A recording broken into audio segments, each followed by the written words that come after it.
Halo sahabat Newbie Laptop, kali ini saya mendapatkan servisan Asus tipe X453MA. Laptop ini datang dengan keluhan mati total. Kira-kira apa ya untuk kerusakan kali ini? Mari kita simak videonya.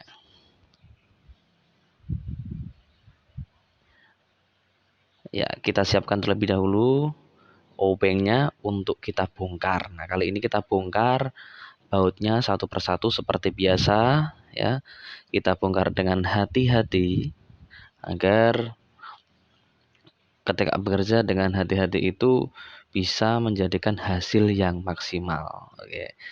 Kita bongkar satu persatu bautnya. Ini bautnya tidak terlalu banyak. Nanti kita bongkar untuk frame pada bagian keyboard atasnya untuk proses pembongkarannya. Dan bautnya ini sendiri juga tidak terlalu banyak ya, yang tadi saya sudah sebutkan. Nah, untuk kerusakan tipe ini kalau saya cek tadi tidak terjadi yang namanya short ya. Bisa kemungkinan kerusakan untuk tipe ini terkadang kerusakan pada satu IC charger, terus yang kedua MOSFET N channel di bagian depan, terus bisa juga keadaan mati itu karena di bagian step down-nya, yaitu arus yang mensuplai 3 volt dan 5 volt. Oke, kita bongkar. Di sini untuk di bagian keyboard ini sudah pernah diganti karena kelihatan sekali tadi ada bekas isolasi kertasnya. Kita lepas pada bagian baterainya ya, kita lepas pada bagian baterainya biar tidak terjadi short. Nanti ketika kita dalam proses perbaikan kita lepas, alangkah baiknya, karena untuk tipe ini memang baterainya tanam. Jadi kalau tiba-tiba kena air nanti efeknya fatal kalau kita tidak segera membongkarnya. Kita lepas terlebih dahulu untuk baterainya, kemudian kita lepas satu persatu baut pada bagian DVD dan harddisknya. Oke, kita lepas DVD-nya terlebih dahulu, terus kemudian baut pada harddisk kita lepas juga ya, karena kita akan mengeksekusi secara langsung pada bagian motherboardnya ini nanti. Ambil satu persatu untuk bautnya, terus kemudian jika harddisk sudah diambil, nah ini harddisknya kelihatan ya. Oke, terus selanjutnya kita lepas baut yang menempel pada casing di motherboard. Ini saya lepas untuk soketnya, ada soket pendingin, fan, ada soket untuk speaker, kita lepas. Baut yang menempel satu persatu kita lepas. Nah, nanti untuk tipe ini ya, untuk tipe ini kita lakukan trace terlebih dahulu. Kita cek di motherboardnya kira-kira ada komponen yang mencurigakan atau tidak. Masalahnya apa? Kita harus lebih jeli dan teliti dalam hal melakukan servis ya, sebelum kita mengeksekusi sampai ke tingkat yang lebih dalam. Ya, biasanya kalau saya servis seperti ini, saya cek apakah ada komponen yang rusak atau ada jalur yang terbakar atau ada komponen yang terbakar atau ada yang korosi atau berjamur. Itu biasanya saya lakukan pengamatan terlebih dahulu. Nah, kita taruh di box. Oke, kita sambungkan chillboard yang terhubung ke motherboard utama ini dengan fleksibelnya.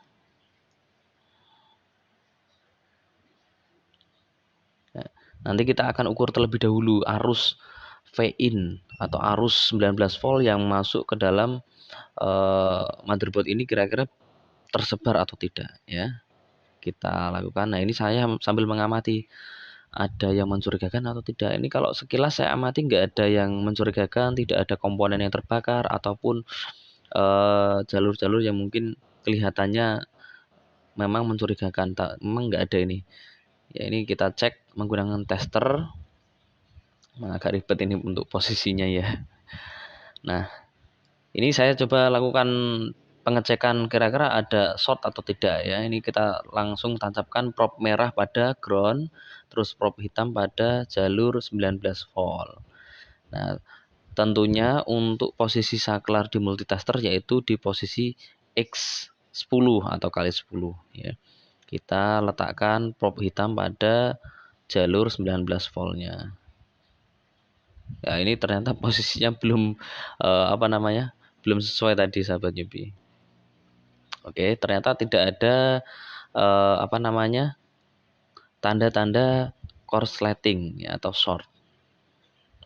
Kita ambil power adaptornya untuk mencoba apakah arus yang masuk ke dalam motherboard ini tersumbat atau sudah menyebar sesuai dengan syarat kerja dari laptop atau dari motherboard ini. Ya, kita tancapkan untuk probe-nya, kemudian kita cek ya, kita cek sobat newbie. Kita cek kira-kira arusnya atau tegangannya ini sudah menyebar atau belum nih. Ya, ini saya cek di bagian ujung soket pada bagian DC. Ya, ini saya coba tes, ternyata muncul 19 volt. Ya, terus aduh ini posisinya memang ribet banget ya. Oke. Nah, ini biar sahabat newbie jelas kelihatan karena arusnya ini benar-benar sudah masuk 19 volt sampai di soket DC-nya ini. Nah, ini sudah masuk. Kemudian kita cek di bagian arus setelah dari soket tadi DC-nya, kita cek di bagian MOSFET gerbang pertama. Ya, kita cek posisi main di ground plus di 19 volt ini ada ya. Sobat newbie bisa lihat ini jarumnya bergerak di 19 volt dan saya cek ternyata arusnya masuk. Nah, ini saya cek secara langsung di bagian blok step down atau 19 volt. Ini di bagian 3 volt dan 5 volt ini tidak keluar. Kalau untuk tipe ini untuk 5 voltnya ini setelah switch. Ya, jadi keluarnya dia akan setelah switch. Tapi untuk 3 volt tetap harus keluar terlebih dahulu. Ini saya cek 19 voltnya keluar. Ya. Oh, ini syarat kerja untuk step down-nya ini 3 volt all base-nya atau VREC 3 volt dan VREC 5 voltnya ini juga keluar 19 volt untuk V-in arusnya yang mensuplai step down-nya juga keluar, tetapi tidak ada out-nya. Nah, ini saya cek di bagian pin 3,3 untuk BIOS-nya juga tidak muncul. Coba kita amati lagi, barangkali ada yang mencurigakan. Nah, ini kalau saya lihat ini kita coba lepas nanti di bagian ini yang warna hitam dekat komponen I/O atau di EC-nya ini. Nanti kita akan melepasnya. Kira-kira mungkin di situ ada korosi atau biasanya ada semut. Nah, ini coba lihat sobat newbie. Ini ya, saya fokuskan di sini ternyata korosi atau berjamur ya.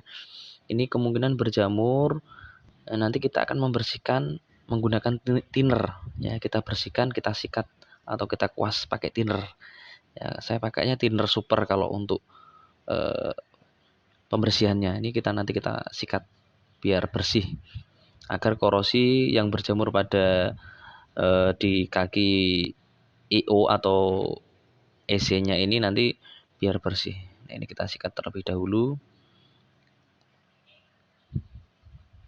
ya.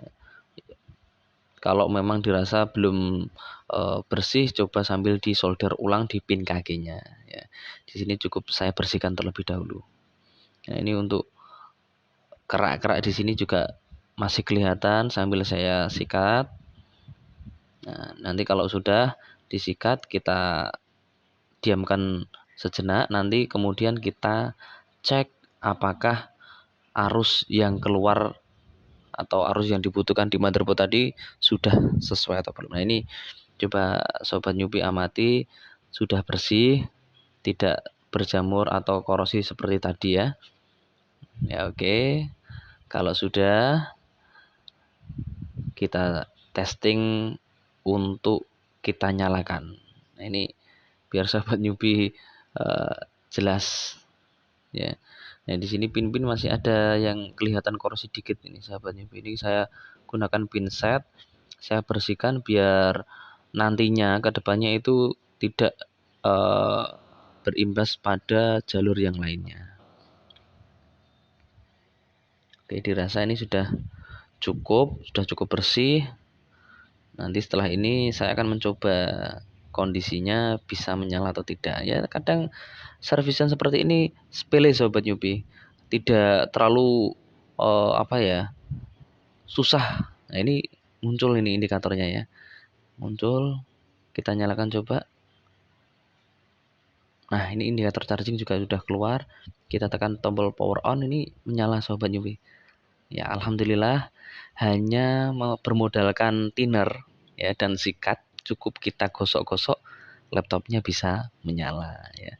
Jadi kalau ada servisan 10 unit laptop yang masuk di toko, biasanya itu 7 unit bisa menyala dan sisanya 3 unit kemungkinan. Nah, ini kemungkinan kalau memang laptopnya dalam kondisi belum pernah diservis, itu saya berani yakin 7 unit tadi bisa nyala secara normal.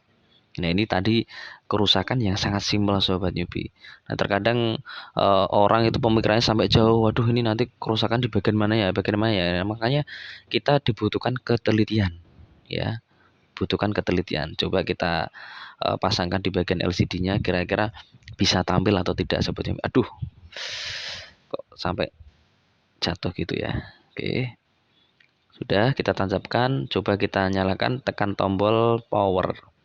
Ya. Udah. Ya, oke. Kita lihat coba sahabat newbie. Agak susah juga ini tombolnya ini. Ya, indikatornya, wah ini udah muncul logo Asus, udah masuk BIOS. Alhamdulillah bisa tampil dan nanti bisa dibuatkan nota. Oke, terima kasih sudah mengunjungi video di Newbie Laptop. Ya, sampai jumpa.